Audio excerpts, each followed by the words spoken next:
राज्याच्या कृषी विभागाकडून एक खूप महत्त्वाचे अपडेट समोर आले आहे। राज्याच्या कृषी विभागाकडून आता शेतकऱ्यांच्या खात्यामध्ये थेट पीक विमा जमा करायला सुरुवात केली आहे। शेतकऱ्यांच्या खात्यामध्ये 12 तालुक्यातील शेतकऱ्यांच्या खात्यामध्ये पीक विमा जमा ही आज सकाळपासून झालेला आहे।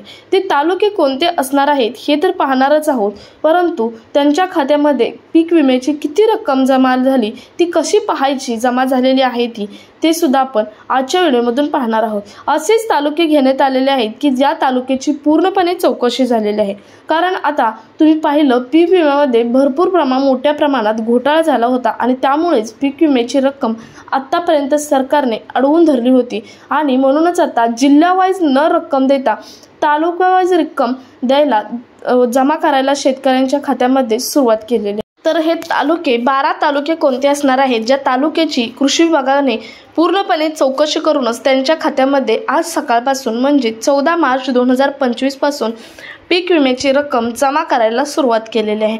तर ते तालुके कोणते आहेत ते आपण पाहणारच आहोत। तत्पूर्वी तुम्ही जर आपल्या चॅनलवर नवीन असाल तर चॅनल सबस्क्राइब करा, शेजारील बेल आयकॉन सुद्धा प्रेस करून ठेवा, म्हणजे असेच शेतकऱ्यांचे आणि अदर गव्हर्नमेंटचे नवनवीन आणि महत्त्वपूर्ण अपडेट तुमच्यापर्यंत रेग्युलर पोहोचत राहतील।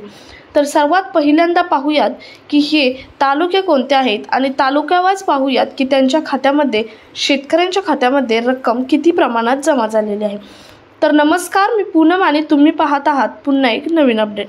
तर त्यातील पहिला तालुका आहे तो म्हणजे परभणी तालुक्यांमध्ये शेतकऱ्यांची संख्या आहे जी पीक विम्यासाठी पात्र शेतकरी आहेत अशा शेतकऱ्यांची संख्या आहे 24,056 आणि त्यासाठी पीक विम्यासाठी प्रस्ताव संख्या आहे ती म्हणजे 39,115 आणि विमा संरक्षित क्षेत्र आहे ते 34,778।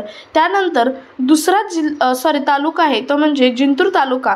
या तालुक्यामध्ये शेतकरी संख्या आहे 26,247 आणि त्याचा विमा प्रस्ताव संख्या आहे 48,428। बघा आता तुम्ही किती फरक पडला आहे विमा प्रस्ताव संख्या आणि त्यामधून पात्र जे शेतकरी आहेत ते निवडलेले।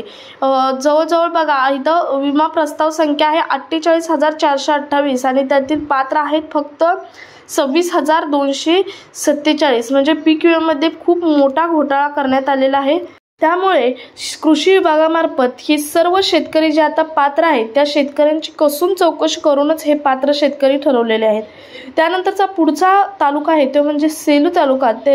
त्यातील शेतकऱ्यांची संख्या आहे ती म्हणजे 13,414 आणि त्यामध्ये विमा प्रस्ताव संख्या होती 23,617 आणि विमा संरक्षित क्षेत्र आहे ते म्हणजे 18,149। त्यानंतर पुढचा जिल्हा आहे तो म्हणजे तालुका आहे तो म्हणजे मानवत।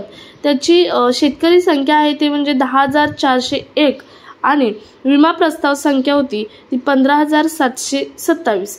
त्यानंतर आहे पाथरी तालुक्यामध्ये 8,350 जे शेतकरी आहेत ते पात्र आहेत विम्यासाठी।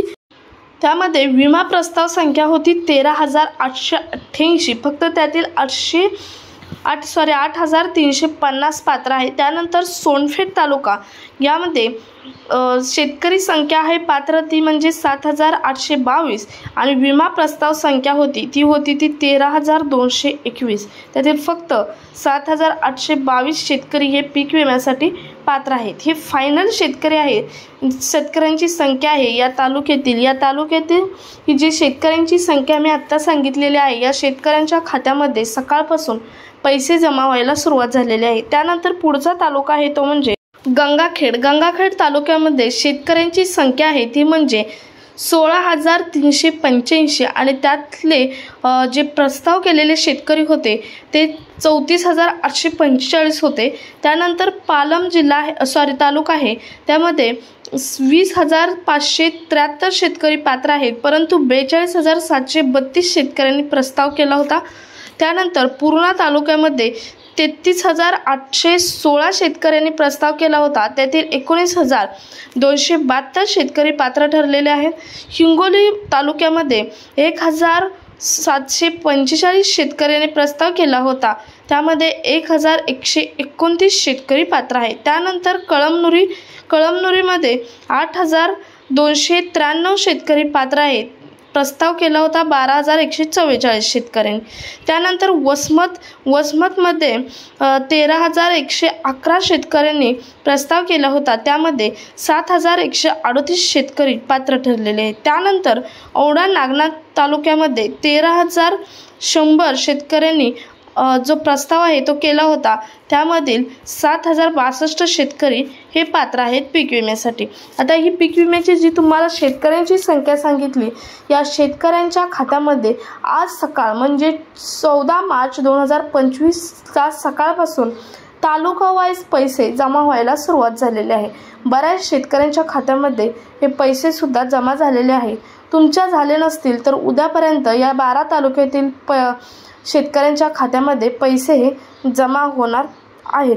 आता पीक विमा किती मिळणार हे मात्र त्या पिकावरती डिपेंड आहे। सरकारने पिकाची कोणत्या पिकासाठी तुम्ही पीक विमा घेणार आहात याची चौकशी करूनच शेतकऱ्यांच्या खात्यामध्ये आणि किती तुमच्या पिकाचा तुम्ही क्लेम केला आहे त्याच्यावरून तुम्हाला पीक विम्याची रक्कम येणार आहे। त्यामुळे कोणत्याच शेतकऱ्याची अशी फिक्स पीक विम्याची रक्कम सांगता येणार नाही। त्यामुळे ज्या शेतकऱ्यांच्या खात्यामध्ये पैसे गेलेले आहेत त्याच शेतकऱ्यांना माहिती आहे की पीक विम्याची कोणत्या पिकासाठी क्लेम केल्यानंतर किती पैसे आले आहेत। बोगस ज्यांनी क्लेम केले आहेत, पीक विमा भरला आहे, त्यांना मात्र हे पैसे येणारच नाही। कारण माननीय देवेंद्र फडणवीस यांनी सांगितलं आहे, इथून पुढे तर ई पीक पाहणी केल्याशिवाय तुम्हाला पीक विम्याची कोणतीही रक्कम येणार नाही। त्यामुळे ई पीक पाहणी ही कंपल्सरी करण्यात आलेली आहे। ज्या शेतकऱ्यांची ई पीक पाहणी झाली आहे त्यांच्याच खात्यात पैसे येणार आहेत। ज्यांनी ई पीक पाहणी करून घेतलेली नाही त्या शेतकऱ्यांच्या खात्यामध्ये हे पीक विम्याची रक्कम ही येणार नाही। त्यामुळे अजूनही ई पीक पाहणी कोणी शेतकऱ्यांनी करून घेतली नसेल तर आता जरी तुम्ही ई पीक पाहणी करून घेतली तरी तुमची ही रक्कम येणार आहे। आणि जर तुम्ही बोगस नसाल तरच तुमची रक्कम येणार आहे। कारण बऱ्याच शेतकऱ्यांनी बोगस पीक दाखवून क्लेम केला आहे आणि पीक विम्याची रक्कम मिळवत आहेत, परंतु असं चालणार नाही असे स्पष्टपणे माननीय देवेंद्र फडणवीस यांनी सांगितलं आहे आणि म्हणूनच आतापर्यंत थांबवली होती। तुम्हाला माहित आहे बीड जिल्ह्यामध्ये भरपूर असे पीक विम्याचे घोटाळे झाले आहेत। बऱ्याच शेतकऱ्यांनी बोगस प्रमाणात पीक विमा हा मिळवला आहे। त्यामुळे राज्य सरकारने भरपूर असे राज्य सरकारच्या तिजोरीवर आता खूप मोठा भार आलेला आहे। कारण बऱ्याच योजना चालू केल्या आहेत। लाडकी बहीण योजना ही सर्वात मोठी योजना आहे आणि यामध्येच खूप सारे पैसे जात आहेत। त्यामुळे अदर योजनांची सुद्धा कसून चौकशी करूनच ते खात्यामध्ये पैसे जमा केले जाणार आहेत। त्यामध्ये शेतकऱ्यांच्या नमो शेतकरी योजना असेल, पीएम किसान, फक्त पीएम किसानचेच पैसे आले आहेत। नमो शेतकरी योजनेचे सुद्धा अजून जो 6वा हप्ता आहे तो शेतकऱ्यांच्या खात्यामध्ये जमा केलेला नाही। सो याची सुद्धा कसून चौकशी करूनच तो सुद्धा हप्ता शेतकऱ्यांच्या खात्यामध्ये जमा केला जाणार आहे। त्यामुळे पीक विमा अजून जर कोणाला आला नसेल तर त्यांनी आपली ई पीक पाहणी केली आहे का हे चौकशी करून घ्या, तरच तुमच्या खात्यामध्ये पीक विमा हा येणार आहे। मी ही 12 तालुक्यांबद्दल सांगितले कारण आज आणि उद्या या 12 तालुक्यांमध्येच फक्त पीक विमा जमा केला जाणार आहे। बाकीचे पीक विमा जमा करण्याचे तारीख सरकारने अद्याप ही सांगितली नाही। जेव्हा जमा होईल तेव्हा आपल्या चॅनलवर व्हिडिओ नक्की पोस्ट केला जाईल। त्यामुळे चॅनलवर अजूनही कोण जर नवीन असाल तर चॅनल सबस्क्राईब करून शेजारील बेल आयकॉन सुद्धा प्रेस करून ठेवा, म्हणजे तुम्हाला सर्वात पहिलं नोटिफिकेशन येईल। धन्यवाद।